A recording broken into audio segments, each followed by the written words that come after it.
Señor, te damos gracias por este tiempo que hemos pasado alabándote y exaltando tu santo nombre, Señor. Te pido que podamos nosotros estar atentos a tu palabra, Señor. Quita de nuestra mente toda distracción y ayúdanos, Señor, a comprender todos los misterios que tienes tú para nosotros. Ayúdanos a clamar a ti y a encontrar todo lo que tú tienes para nosotros, Señor. Sabemos que es este día, el día que tú has creado para que estemos nosotros contigo y que podamos entender y comprender tu nombre. Guíanos, Padre, por medio de tu Espíritu Santo para alcanzar la verdad en el nombre de Cristo Jesús. Amén. Ok, vamos a abrir nuestras Biblias en Efesios 3, del 14 al 21. El tema de la predicación del día de hoy es oración a Dios a favor de los fieles de Éfeso. Cuando ya lo tengan, decimos todos amén. Ok, leo yo el primero y luego ustedes y así nos vamos. Dice así la palabra de Dios: por esta causa doblo mis rodillas ante el Padre de nuestro Señor Jesucristo. 15.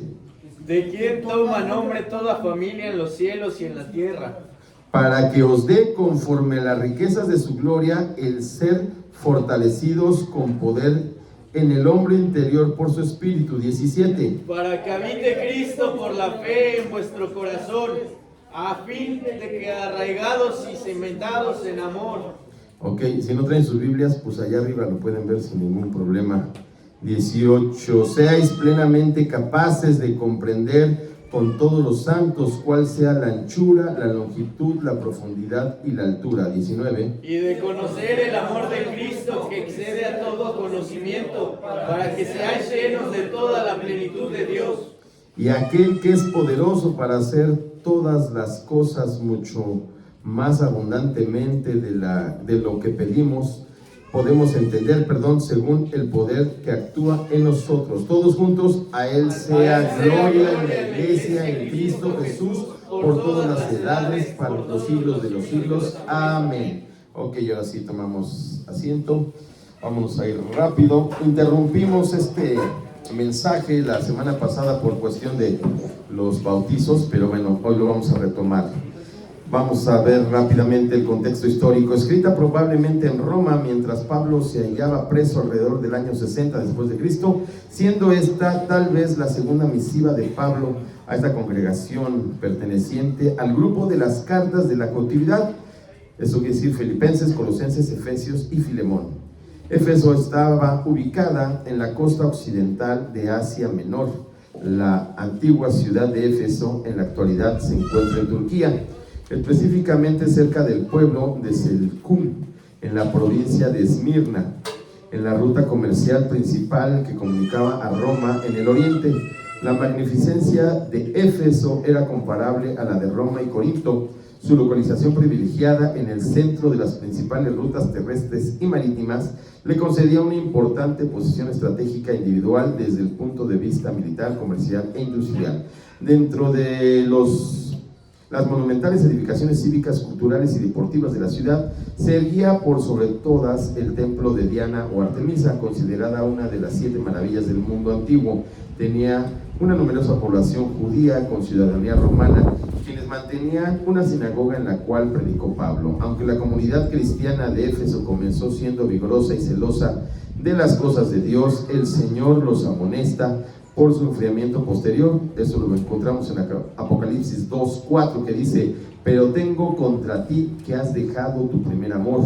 Y eso hay que tener mucho cuidado, no seamos como la iglesia de Éfeso. Ahí vemos las 7 iglesias en el Apocalipsis, así es que no nos enfriemos, porque a los tibios no les agrada mucho al Señor. Varios ministros colaboraron en la formación de la comunidad cristiana de Éfeso, entre los que se destacan los apóstoles Pablo y Juan, Onesíforo y Timoteo. En medio de las prácticas idolátricas y supersticiosas de la ciudad, iniciaban un vigoroso mover cristiano, pero que todavía estaba influenciado por el paganismo dominante, ya que la mayoría de los convertidos provenían de los gentiles. El apóstol habla abiertamente de la predestinación de los hijos de Dios, de la obra del Hijo y del Espíritu Santo, de la transición de nuestra condición antigua de muerte espiritual a la vida mediante la redención por Jesucristo, de la diversidad de dones, de la unidad en el Espíritu Santo, de la nueva manera de vivir como hijos de Dios, redimidos por Jesús de la necesidad de abandonar las antiguas prácticas de vida del viejo hombre inconverso y del nuevo hombre en Jesucristo, de los frutos de la vida cristiana y de la conducta apropiada del creyente, de los deberes familiares y laborales, de la alegoría del matrimonio que debe ser como el de Cristo y su iglesia, de los ministerios, de la preparación para la lucha al vestirse con la armadura de Dios, de la necesidad de la intercesión de unos por otros, por el liderazgo de la iglesia y de infundir ánimo unos a otros. Yo los animo a que lean todo el libro para que tengan una mejor comprensión. Vamos a hacer una breve introducción. Esta oración que hace Pablo para los de Efesios, a los Éfesos y en general, ¿cómo lo podemos encontrar en el Padre Nuestro, que está en Mateo 6, del 9 al 15, en la cual nuestro Señor Jesucristo nos enseña a orar siempre? Las oraciones son para todos los santos, siempre es orando por los demás. Padre Nuestro, habla en plural, perdónanos, danos, etcétera. Eso es lo que hace que nosotros tengamos que orar por los demás. El Señor ya sabe lo que nosotros necesitamos, entonces Él nos invita a que estemos orando unos por otros y que oremos por los demás, y esta es una muy hermosa oración. Si tú no sabes cómo orar, lee este pasaje y vas a aprender a orar por los demás. El orar por los demás es una muestra de amor por nuestro prójimo, es cumplir con el segundo y grande mandamiento que viene en Marcos 12:31, que es amarás a tu prójimo como a ti mismo. El apóstol Juan también nos lo recuerda en contadas ocasiones en su primera epístola. Juan, si tú lees la epístola de Juan, siempre está repitiendo amar los unos a los otros. Igual lo encuentras en Tesalonicenses y en todo el Nuevo Testamento, siempre nos está recordando que la base es amar a los demás, negándonos a nosotros mismos y poniendo siempre en primer lugar a Dios. En el relato del Antiguo Testamento, Moisés y su hermano Aarón se postraban rostro a tierra para interceder por el pueblo de Israel. En las oraciones siempre encontramos a los grandes hombres de Dios intercediendo y orando por los demás. Y así es como tú puedes leer a todos los profetas, siempre están orando por los demás, siempre interceden por los demás.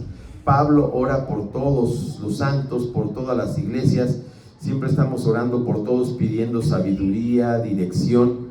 Siempre tenemos que poner en primer lugar a los demás. Podemos orar por los enfermos, por la paz en el mundo, por la salvación de las almas, que es lo primordial en lo que tenemos que enfocar a veces nuestra oración. En Éfeso, como en todas las ciudades, tenían grandes problemas con la idolatría y con la fusión de las costumbres paganas con las enseñanzas de Cristo.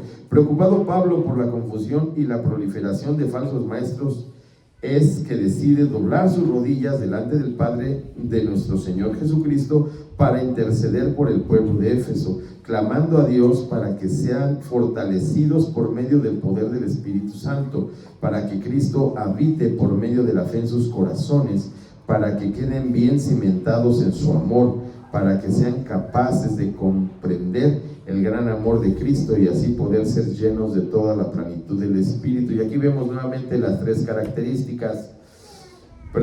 personas.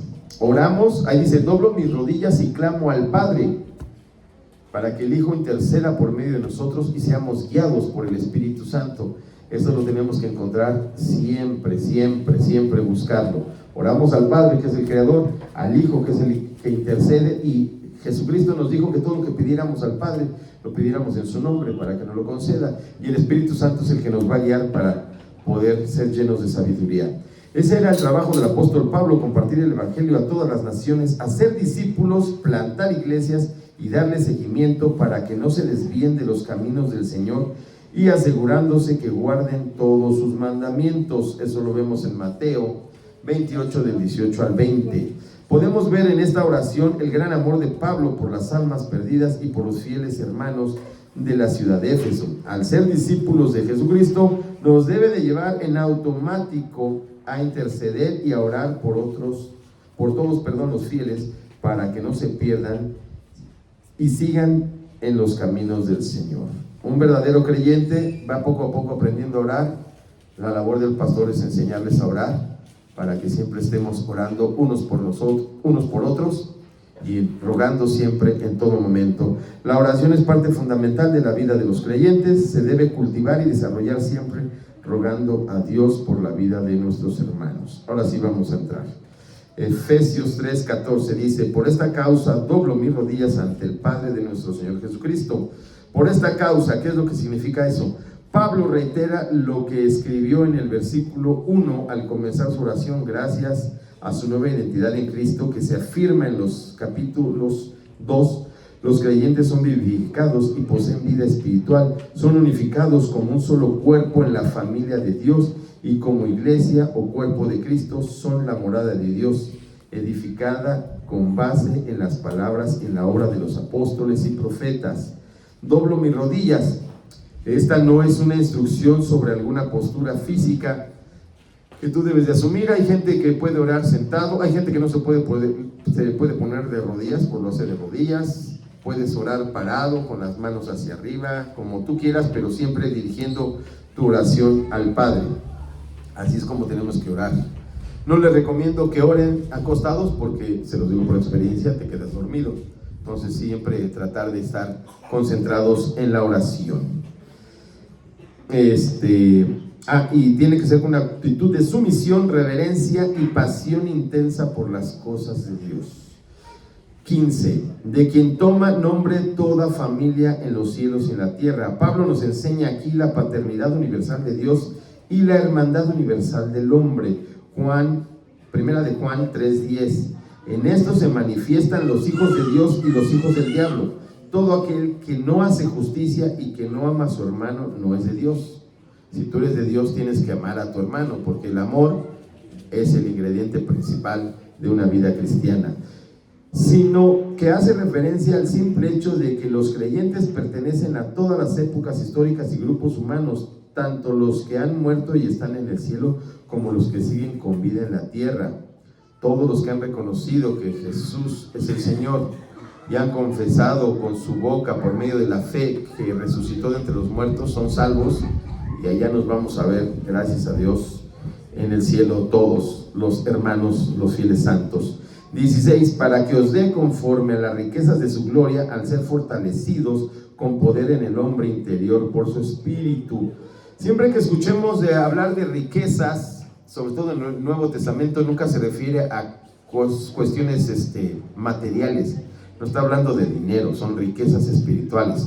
Cuando tú cultivas una vida de oración, una vida en obediencia a la palabra de Dios, llevas una vida piadosa, queriendo tener el carácter de Cristo, el Señor suplirá todas tus necesidades. Para que os dé, la oración de Pablo son casi siempre por el bienestar espiritual de los demás. Filipenses 1, 3 y 4 dice: doy gracias a mi Dios siempre que me acuerdo de vosotros, siempre en todas mis oraciones, rogando con gozo por todos vosotros. También lo encuentras en Colosenses 1, del 9 al 11, Primera de Tesalonicenses 1 y 2. Bueno, y siempre se despide y escribe sus cartas orando y rogando por todos los demás. Conforme a las riquezas de su gloria, son ilimitadas y están disponibles solamente para los creyentes. Las riquezas de Dios y su gloria son únicamente para los que son hijos de Dios. Sin embargo, Dios hace llover sobre justos e injustos. Aquí no hay nada que, si yo soy creyente, en mi huerto nada más va a llover, y si mi vecino es incrédulo, ahí no le va a llover, no, llueve todos. Y últimamente nos ha llovido, creo que hasta un poquito de más. Pero bueno, eso también es juicio de Dios. Pero al final, todos podemos gozar del aire, podemos gozar de la lluvia, del calor y de los alimentos. El hombre interior por su espíritu. El poder espiritual es un distintivo de todo cristiano que se somete a la palabra y el Espíritu de Dios. No está reservado para alguna clase especial de cristianos, sino para todos los que tengan disciplina en su mente y espíritu para estudiar la palabra, entenderla y vivirla. Aquí me viene a la memoria una frase muy buena que dice: no importa cuánta Biblia sabes o cuánta Biblia lees, sino cuánta Biblia estás aplicando a tu vida. Puedes haber nacido la semana pasada o ayer, y comenzar a amar a tu prójimo. Ese es un fruto del Espíritu, el amor, que es amor, gozo, paz. Aquí hay muchos que tienen poquito de haber conocido al Señor y se puede ver en su carácter cómo el Señor los ha transformado. Eso es lo que tenemos que ver, aunque es una lucha que nos va a llevar toda la vida, pero tenemos que ir cultivando ese desarrollo espiritual. Aunque el físico de las personas se debilita con la edad, la persona en su interior debería crecer y fortalecerse cada vez más a través del Espíritu Santo, quien impartirá energía, revitalizando e investirá de poder al cristiano obediente y comprometido. Gálatas 5:16 dice: digo pues, andad en el Espíritu y no satisfagáis los deseos de la carne, para que habite Cristo por la fe en vuestros corazones, a fin de que, arraigados y cimentados en amor.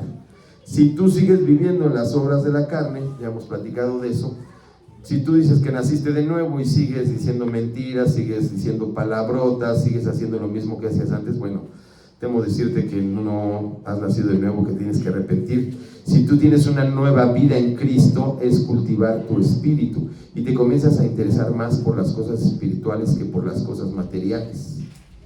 Un buen ejercicio y una buena disciplina espiritual es sacar todo lo que no hable de Cristo de tu vida, ya sea música, literatura, programas, películas, etc. Yo no concibo un cristiano que vaya al antro, ¿no? O un cristiano que se eche unos tragos o que esté fumando, o un cristiano que esté en un partido de izquierda que va completamente con lo que Dios nos manda. Tenemos que testificar con nuestro comportamiento. Ser creyente no es así que, bueno, ya me bauticé, o ya vienes aquí, haces una oración y ya eres creyente. No, se tiene que reflejar en tu vida, en tu comportamiento, tu manera de vestir, cómo tratas a tu esposa, a tus hijos, etc. Ahí es donde vemos realmente si una persona ha nacido de nuevo. Para que habite Cristo por la fe en vuestros corazones. Todo creyente es habitado por Cristo en el momento de su salvación. Primera de Corintios 12:13 dice: porque por un solo espíritu fuimos todos bautizados en un cuerpo, sea judío o griego, sean esclavos o libres, y a todos se nos dio a beber de un mismo espíritu, que es el Espíritu Santo. Pero Él se siente en casa y con plena comodidad, hablando del Espíritu Santo, y satisfacción solo en aquellos corazones que están limpios de pecado y llenos de su Espíritu. Cuando tú te arrepientes de todo corazón y el Señor te limpia de toda tu maldad y de toda tu inmundicia, entonces ya está limpio el espacio para que el Espíritu de Dios habite en ti. Sin embargo, vamos a volver a pecar, nos vamos a equivocar, pero inmediatamente cuando tú has nacido de nuevo, te arrepientes, pides perdón, como dice 1 de Juan 1:9, y el Señor te limpia de toda maldad y vuelves a seguir. Y al otro día vas a volver a pecar, y al otro día también, pero eso es para que seamos dependientes completa y absolutamente de Dios, que nosotros sin Dios no podemos hacer nada. Separados de mí, nada podéis hacer, dice el Señor en la parábola de la vid y el pámpano. Juan 14:23 dice: respondió Jesús y les dijo: el que me ama, mi palabra guardará, y mi Padre le amará, y vendremos a él y haremos morada con él. Entonces, si tú realmente amas a Cristo, obedeces, y ese amor que tiene Cristo también es contigo y con el Padre, y habitarán contigo. Por la fe en, se refiere a la confianza continua y perseverante de los cristianos en Cristo para que Él ejerza su señorío sobre ellos. Nosotros tenemos que rendirnos al Señor. Hay una frase que me gusta mucho para describir la adoración y la alabanza, que no tiene nada que ver con la música. La adoración y la alabanza es sujetarse en sumisión al señorío de Cristo. Esto quiere decir que Dios es, digamos que tú eres esclavo de Cristo y Él es tu Señor y tú lo obedeces nada más a Él. Y ahí es donde viene la lucha, porque quieres satisfacer las obras de tu carne, tu ego, tu egoísmo, y ahí es donde, como dicen en mi pueblo, la puerca tuerce el rabo. Pero tienes que seguir trabajando, quitando todo eso. Eso es negarse a sí mismo, despojarse de todo lo que tenga que ver contigo y poner en primer lugar a Dios, luego a los demás y hasta el último a ti. Arraigados y cimentados en amor, es decir, establecidos sobre el fundamento fuerte de un amor a Dios y a su pueblo, que sea abnegado y servidor. Primera de Juan 14:9 dice: en esto mostró el amor de Dios para con vosotros, en que Dios envió a su Hijo unigénito al mundo para que vivamos por Él. En esto consiste el amor, no en que nosotros hayamos amado a Dios, sino que Él nos amó a nosotros y envió a su Hijo en propiciación por nuestros pecados. 11. Amados, si Dios nos ha amado así, debemos también nosotros amarnos unos a nosotros. Nadie ha visto jamás a Dios. Si nos amamos unos a otros, Dios permanece en nosotros y su amor se ha perfeccionado en nosotros. El 18 dice: seáis plenamente capaces de comprender con todos los santos cuál sea la anchura, la longitud, la profundidad y la altura. Voy a regresar tantito acerca del amor. Cuando yo amo a mi prójimo, cuando yo amo a mi enemigo, cuando yo amo a todos los santos, el amor que Dios sintió por mí al salvarme de mi pecado, eso es lo que va a hacer que yo sea un reflejo. Hay una canción que me gusta mucho, que termina: veo en mi rostro el rostro de Jesús. Entonces, por eso es que la vida piadosa es parecerse al carácter de Cristo. Los 9 elementos del fruto del Espíritu Santo tienen que ver completa y absolutamente con ese carácter de querer parecerse a Cristo. Entonces, cuando tú naces de nuevo, tienes que ir cultivando poco a poco eso y cada vez parecerte más. Y puedes, al principio vas a estar: no, pero pues es que este cuate me cae gordo, el hermanito, la hermanita. Dices: pues sí, pero aquí dice que nos amemos, ¿no? Me acuerdo mucho de unos buenos consejos del pastor Alex Montoya. Dice: cuando tú seas pastor, te van a odiar, ámalos. Te van a engañar, ámalos. Van a hablar mal de ti, ámalos. Te van a traicionar, ámalos. Porque Cristo así lo hace con su iglesia. Imagínense, Jesús ya sabía lo que iba a hacer Judas, y sin embargo lo amó hasta el final. Y es lo que tenemos que hacer nosotros: amarnos los unos a los otros para poder realmente estar reflejando el rostro de Jesús. Ahora sí, regresando al versículo 18 de este pasaje que estamos leyendo: seáis plenamente capaces de comprender con todos los santos cuál sea la anchura, la longitud, la profundidad y la altura. Plenamente capaces de comprender. Esto se refiere a que un creyente no puede entender la plenitud del amor de Dios sin que tenga el amor genuino y revestido de poder por el Espíritu en su propia vida. Por eso lo dice así el apóstol, para que podamos comprender, y lo pone ahí. Dice: seáis plenamente capaces de comprender cuál sea la anchura, la longitud, la profundidad y la altura. Y como a Dios no lo puedes meter en ningún lugar, porque Dios, o sea, yo creo que ninguna mente humana puede entender el amor de Dios y la magnitud y el tamaño que tiene el Señor. Entonces, por eso nos está poniendo aquí: plenamente capaces de comprender. Un creyente no puede entender la plenitud del amor de Dios sin que tenga el amor genuino, revestido de poder por el Espíritu en su propia vida. Con todos los santos, el amor se concede, primera de Tesalonicenses 4:9, pero acerca del amor fraternal no tenéis necesidad de que os escriba, porque vosotros mismos habéis aprendido de Dios que os améis unos a los otros. La iglesia de Tesalónica es bien interesante porque es una iglesia obediente que copió la forma de amar y obedecer a Cristo de Pablo y sus apóstoles, y lo están haciendo ellos también. Y manda en Juan 14:34: un mandamiento nuevo que os doy, que os améis unos a otros, como yo os he amado, que también os améis unos a otros. Y aquí lo repite 2 veces para que quede claro: en esto conocerás que todos sois mis discípulos si tuvieras amor uno con los otros. Esa es otra característica de un discípulo de Cristo, que ama a los demás con ese amor ágape, ese amor incondicional por las almas y todas las personas. A todo cristiano, no solo a los que tengan por naturaleza un temperamento afable. Afable quiere decir que se refiere a apacible o manso, implica una calidad espiritual de bondad, dulzura y gentileza en el trato con los demás y una fortaleza interior que se domina a sí misma. Se trata de una actitud tranquila, respetuosa, que refleja la dignidad de cada persona y proviene de una dependencia de Dios y no de la propia fuerza, o que adquiera gran madurez espiritual. Porque si por nuestra carne nos pusieras así, a ver si me caen bien a todos y a todos los voy a querer, pues creo que no sucedería, más que nada más con tus cuates, ¿no? O tus familiares. Pero no, el Señor nos manda a amar a todos. Es bien fácil, por ejemplo, amar a tu madre, a tu padre, a tu esposa, a tus hijos, pero ama a tus enemigos, ora por tus gobernantes. Ahí se pone feo, pero tenemos que amar a todos. La anchura, la longitud, la profundidad y la altura no son 4 características diferentes del amor, sino del esfuerzo literario del apóstol para describir su vastedad, alcance y perfección, que es lo que les dije hace rato. No podemos medir el amor de Dios, ni lo que Él hace por nosotros, ni su amor, ni su misericordia, ni ninguno de sus atributos se pueden medir, porque Dios es infinito. Por eso es bien importante conocer todas las cualidades de Dios.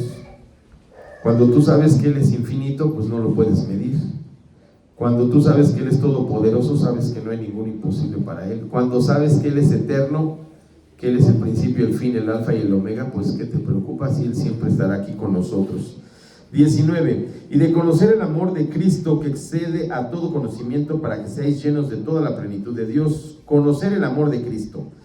No el amor que los creyentes tienen por Cristo, sino el amor de Cristo, que Él deposita en el corazón de cada uno de ellos antes de que puedan amarlo de verdad a Él o a cualquier otra persona. En Romanos 5:5 dice: y la esperanza no avergüenza, porque el amor de Dios ha sido derramado en nuestros corazones por el Espíritu Santo que nos fue dado.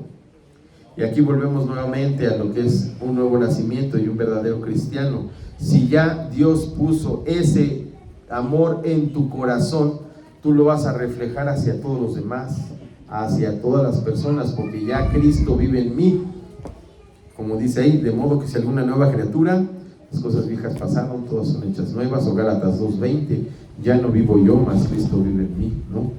Entonces es lo que teníamos que estar haciendo. Que exceda a todo conocimiento. ¿Qué quiere decir aquí el apóstol? El conocimiento del amor de Cristo está fuera de la capacidad racional y la experiencia de los seres humanos. Solo es conocido por aquellos que se han convertido en hijos de Dios. Filipenses 4:7 dice: y la paz de Dios, que sobrepasa todo entendimiento, guardará vuestros corazones y vuestros pensamientos en Cristo Jesús.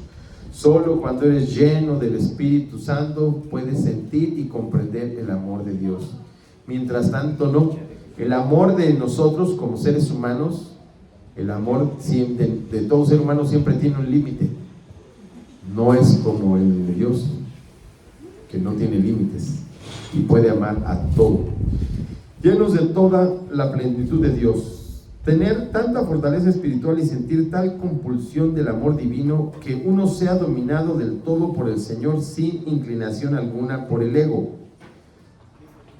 El egoísmo es algo que nos impide amar a los demás. La soberbia, el orgullo, eso nos impide nada más fijarnos en nosotros mismos y no olvidarnos de todos los que nos rodean. La comprensión humana de la plenitud de Dios es algo imposible, porque hasta el creyente más espiritual y sabio no puede captar por completo el alcance total de los atributos y las características de Dios. Su poder, majestad, sabiduría, amor, misericordia, paciencia, bondad y todo lo que en Él es y hace.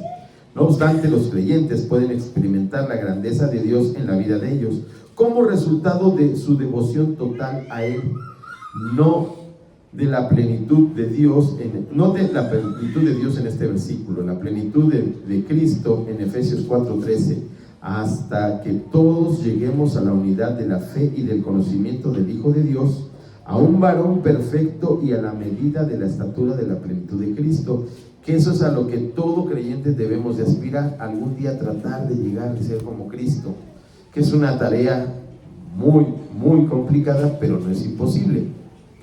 Que ojalá todos pudiéramos, ya cuando estemos a punto de colgar los tenis, decir: he terminado la buena batalla de la fe, como el apóstol Pablo. Esa sería la tarea de todo creyente. Y en la plenitud del Espíritu, en Efesios 5:18, no os embriaguéis con vino, en lo cual hay disolución, antes bien sed llenos del Espíritu Santo. Aquí nos habla en este versículo que no nos distraigamos con las cosas del mundo, sino en las espirituales. Ni el vino ni las distracciones del mundo nos van a llevar a ningún lado más que a nuestra propia perdición. Hablando entre vosotros con salmos, con himnos y cánticos espirituales, cantando y alabando al Señor en vuestros corazones, Pablo oró para que los creyentes fueran tan semejantes a Dios como fuera posible. En este versículo, el 19, aquí tú puedes ver claramente cómo renovar tu mente por medio de salmos, con himnos y cantos espirituales. Es la única manera que te puedes alejar de las cosas del mundo. Mateo 5:48, sed pues vosotros perfectos como vuestro Padre que está en los cielos es perfecto. Lo mismo que dice Pedro en 1 de Pedro 1 del 15 al 16, sean santos porque yo soy santo, dice el Señor. Doxología. ¿Qué es la doxología? Es una despedida, y otra vez voy a explicar lo que es, y esto aparece en casi todas las epístolas. La palabra doxología tiene su raíz en el griego antiguo, proveniente de la unión de dos palabras: doxa, que significa gloria, fama u opinión; logos, que se traduce como palabra o conocimiento. Por lo tanto, etimológicamente, una doxología es una palabra de gloria o una expresión de alabanza, especialmente una fórmula de alabanza a la divinidad en la liturgia cristiana. Y por eso es que siempre nos despedimos dando gracias y gloria a Dios. Y aquel que es poderoso para hacer todas las cosas mucho más abundante de lo que pedimos o entendemos, según el poder que actúa en nosotros. Al cumplirse las condiciones de los versículos del 16 al 19, el poder de Dios que obra en y a través de los creyentes es ilimitado y mucho más allá de su capacidad de comprender. Nosotros no podemos comprender nada acerca de Dios, pero Él nos da un chispazo siempre para que podamos ir entendiendo conforme vamos creciendo espiritualmente y ponerlo en práctica. Yo les recomiendo que todo lo que escuchen y lo que lean, traten de orar al Señor y ver la aplicación práctica para la vida de cada uno. 21, ya para terminar. A Él sea la gloria en la iglesia en Cristo Jesús por todas las edades, por los siglos de los siglos. Amén. La conclusión: a Él sea la gloria, porque la gloria es nada más para Dios, y así es como nos llamamos nosotros, Soli Deo Gloria. Solo cuando sus hijos alcanzan este nivel de fidelidad, Cristo será glorificado en plenitud por su iglesia con el honor que se merece. El primer paso para lograr esto es ir delante de la cruz, reconociendo que somos pecadores, arrepintiéndonos de todas nuestras fallas y reconociendo que Jesús es el Hijo de Dios y que resucitó al tercer día de entre los muertos. El segundo paso es ser fieles a su palabra y sus mandamientos, llevando una vida en obediencia y santidad, tratando de alcanzar la estatura del varón perfecto en Cristo Jesús. Oremos como Pablo para que todos los que hemos nacido de nuevo podamos realmente darle la gloria a Dios por medio de nuestras vidas transformadas en obediencia y santidad. Tenemos que hacer todo lo que nos mandó. Ahora, ¿cómo vas a saber todo lo que mandó Jesús? Ya reconocimos nuestros pecados, nos arrepentimos, en obediencia hemos sido bautizados, ya una gran parte de ustedes. Ahora, pues hay que vivir en obediencia. ¿Y cómo sabes cuál es lo que tienes que hacer? Pues aquí está en este libro. Aquí te dice exactamente todo cómo tienes que ser obediente al Señor. Oremos. Bendito Padre Celestial, te damos toda honra, toda gloria a ti, Rey de Reyes, Señor de Señores, mi fortaleza, nuestra roca, nuestra esperanza, nuestro Salvador, nuestro Redentor. A ti clamamos en este momento para que nos ayudes a ser obedientes a tu palabra. Quita de nosotros toda distracción, quita de nuestras vidas todos los pecados que todavía quedan ahí arraigados, y arráncalos, Señor. Crea en nuestra vida un nuevo corazón, límpianos, Señor, con hisopo y déjanos más blancos que la nieve. Ayúdanos a caminar en tus estatutos, a no desviarnos ni a la izquierda ni a la derecha, y siempre estar, Señor, pendientes, meditando de día y de noche tu palabra, leyéndola siempre, que tu palabra nunca se aparte de nuestra boca, y sobre todo que todos los días podamos poner en práctica tu palabra, Señor. Bendice a todas las personas que están escuchando este mensaje y que puedan ser edificados por medio de tu palabra. Transfórmalos y cámbialos en el nombre de nuestro amado Señor Jesucristo. Amén, amén y amén.